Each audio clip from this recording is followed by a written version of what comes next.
Hello and welcome back to the Autoloans YouTube channel when we are playing our favorite game again, Gran Turismo Sport, and we're going to take you through another Gr.X concept car in the game. We're already at the brand central page, so let's get straight to the car of the day.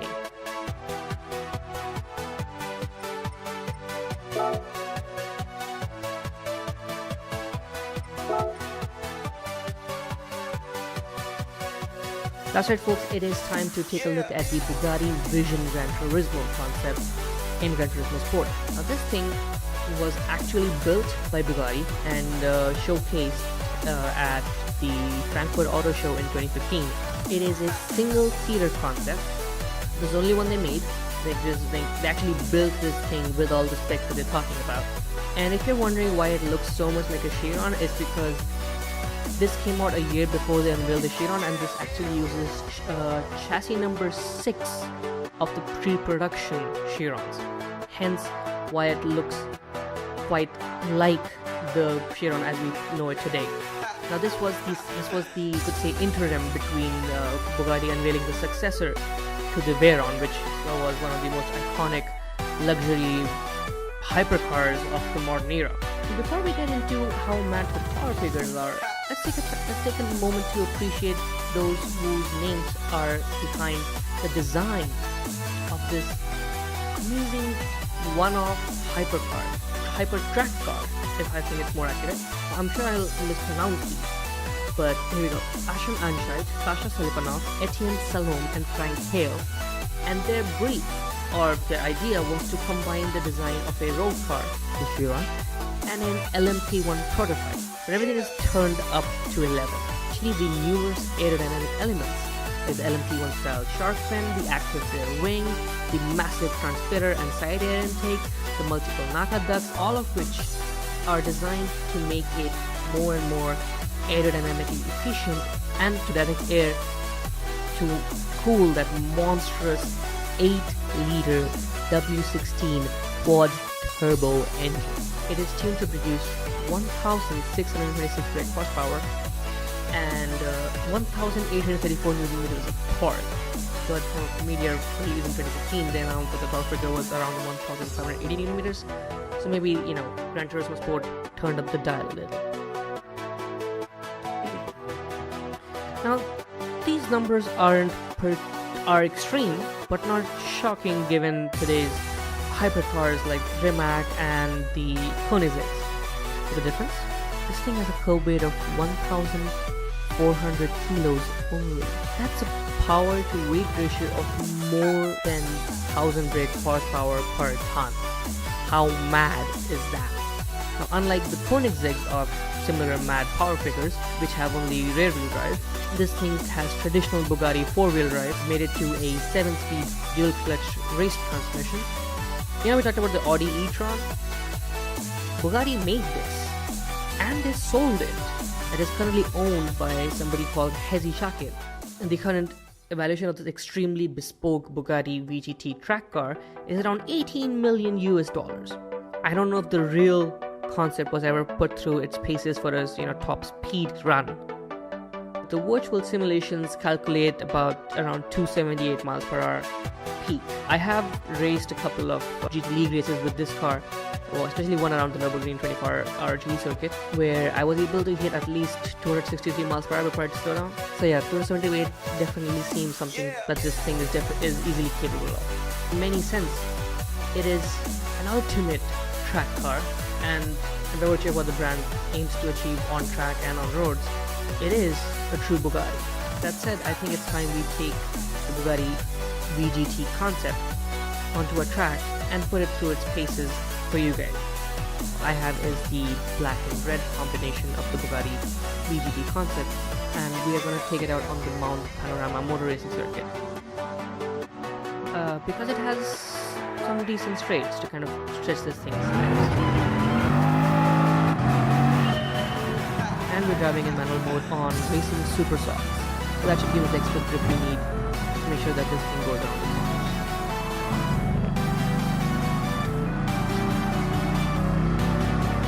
Now, when I was driving this earlier on the Nürburgring North Schleife circuit, it was extremely quick and quite a lot of fun to be, and you don't really realize even for a video game simulation that you're going around those bends at around 160-170 miles per hour. And that's even before you hit that long back straight.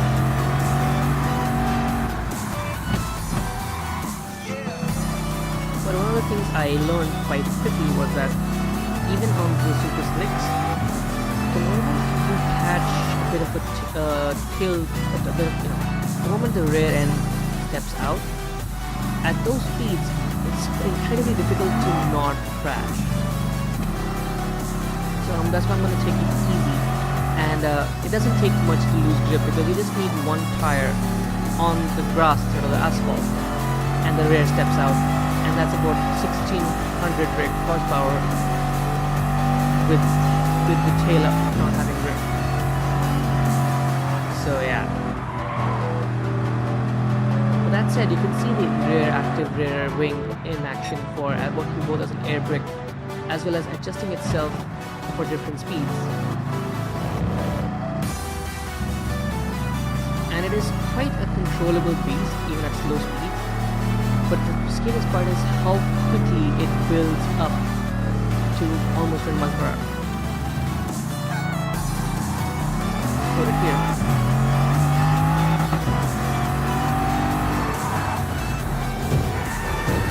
And that's exactly what I was saying about getting it even a single wheel on the grass. Because of the virtual world we could get away with it, but in real life you would need a whole lot of talent and really big cojones to push this thing to the limit on a track, especially when you have to do overtakes.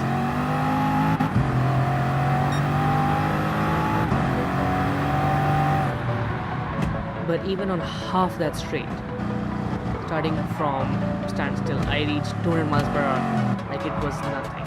Now mind you, I have not made any modifications to the gear ratios or the power output or the way it rides. The only thing is I'm running 360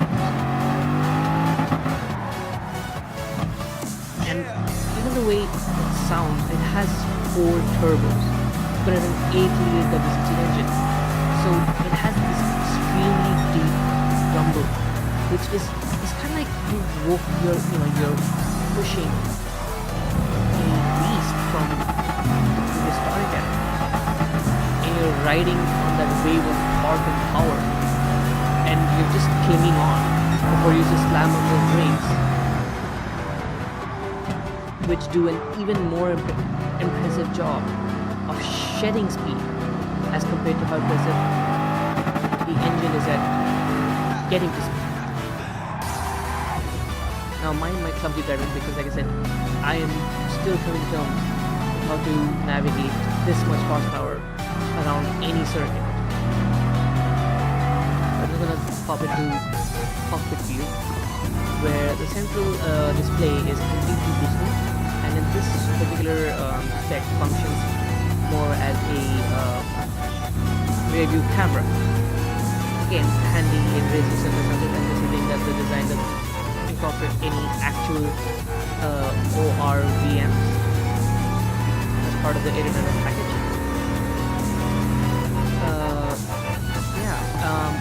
The controls are quite futuristically lit up and mounted on the racing steering wheel, which doesn't even have the top, it just has the sides. So it's quite, it's beaten Formula 1 even in that aspect.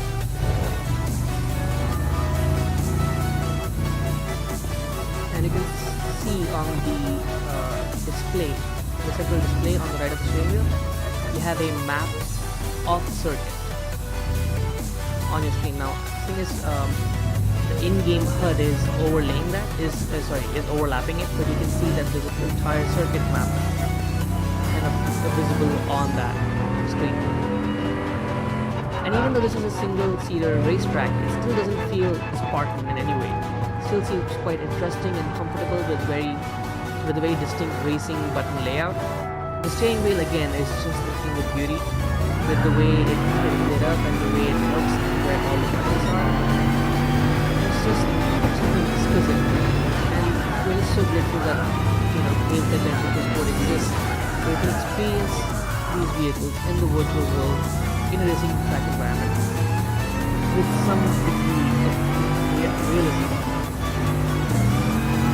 and it's an experience of just how far automotive engineering has come. So by outside, and I like the blue and the two-tone blue launch color of the VGT. I mean, launch color, that's the only one ever made. But in game, this optional, the color of red and black, the dark red and the black, still looks pretty good too, in my opinion. But yeah, just look at that shark fin, straight down the middle, starting from the front grille all the way, down the middle of the entire car, down to the rear end, till the rear wing actually.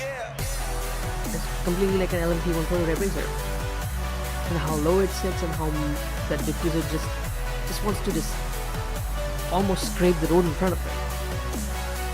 And the quad exhaust in the middle, at just under the LED taillights, it's all just true Bugatti. It is pushing everything to its limits. Well, it's time to cut to a cinematic replay of me trying to put a lap together in the Bugatti VGT around the Mount Panaroma circuit without crashing.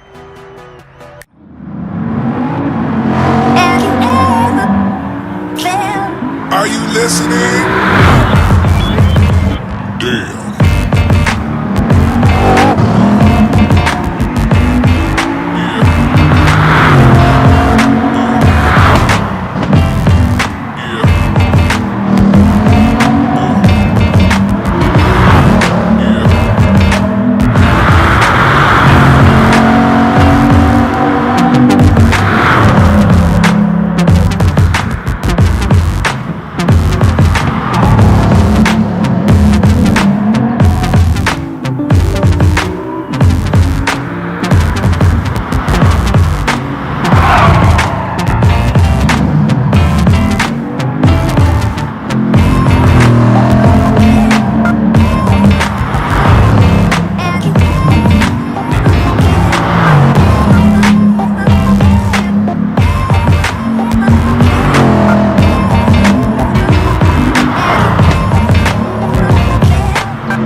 Today's episode. We hope you enjoyed us driving and talking you through the Bugatti Vision Gran Turismo concept, which is it is a hypercar of dreams. It is the kind of car that you would have that little boys have on posters, boys who may grow up to then become part of the automotive world in design, engineering, or even racing.